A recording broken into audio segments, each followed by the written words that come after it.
अब एक और स्टॉक जो बड़ा इंटरेस्टिंग दिख रहा है आज वो है आरके फोर्जिंग, रामाकृष्णा फोर्जिंग, जहाँ पर स्टॉक में कमज़ोर शुरुआत हुई और कमज़ोर शुरुआत के बाद शार्प रिकवरी भी आती हुई दिखी है। दोनों तरफ ट्रेड इंटरेस्टिंग होते दिख रहे हैं। जरा एक बार पहले खबर समझ लें कि क्या कुछ है और उसके बाद जान लें कि आगे क्या कुछ करना है। तो पूजा बताइए।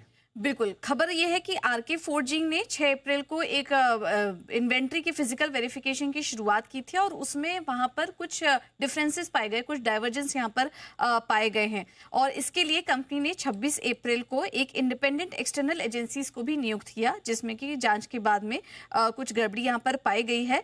कॉर्पोरेट गवर्नेंस और ट्रांसपेरेंसी सुनिश्चित करने के लिए उनको ये नियुक्त किया गया था, लेकिन उसके बाद जांच के बाद कुछ यहाँ पर स्टेटमेंट में गड़बड़ी दिखी थी, लेकिन जांच के रिजल्ट से कंपनी का फिर ये भी कहना है कि वन टाइम बेसिस पर फाइनेंशियल स्टेटमेंट में उनके इम्पैक्ट आ सकता है और ये उनके इतिहास में पहली बार हुआ है। ये खुद मैनेजमेंट की तरफ से भी कहा गया है, लेकिन उन्होंने ये भी कहा है कि किसी भी गड़बड़ी के आने पर उससे फंड और भरपाई करने के लिए भी कंपनी पूरी तरीके से तैयार है। तो ये कुछ पॉजिटिव स्टेटमेंट भी कमेंट्री में मैनेजमेंट की तरफ से निकल कर आ रहे हैं और इसी के बाद हमने देखा कि देखिए स्टॉक में रिकवरी भी देखने को मिल रही है। इंटरनल असेसमेंट में उनका ये भी कहना है कि कंपनी के नेटवर्थ में 4 से 5% का असर देखने को मिल सकता है। लगभग ये जो अमाउंट है ये 117 से 145 करोड़ का होगा, लेकिन मैनेजमेंट का यहाँ पे कहना है कि वो इसका इम्पैक्ट लेने के लिए पूरी तरह से रेडी हैं। आपको बता दें कि 11 बजे कंपनी की कॉन कॉल भी होगी इस पूरे मामले को लेकर, तो वहां से भी कुछ कमेंट्री आएगी और उस पर हमारी नजर बनी हुई है। लेकिन फिलहाल के लिए जो कमेंट्स आ रहे हैं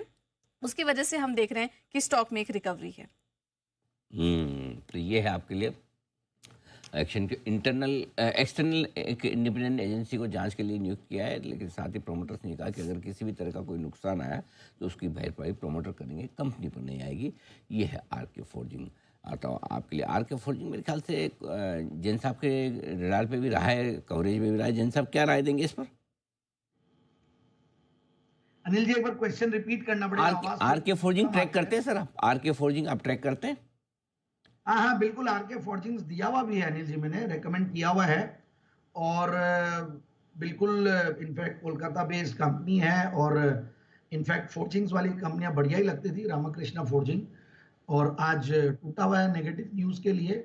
और मतलब थोड़ा सा यही है कि मैं बोलूँगा कि भाई एक बार होल्ड करना चाहिए। बाकी ओवरऑल जो स्टोरी थी, रेलवेज वाली स्टोरी और ये सब में जो भी इन टाइप की कंपनियां थी, मार्केट्स के करेक्शन के साथ करेक्ट हुए। सो आई फील कि बस होल्ड ही करना चाहिए, इस जगह पे एग्जिट नहीं करना चाहिए।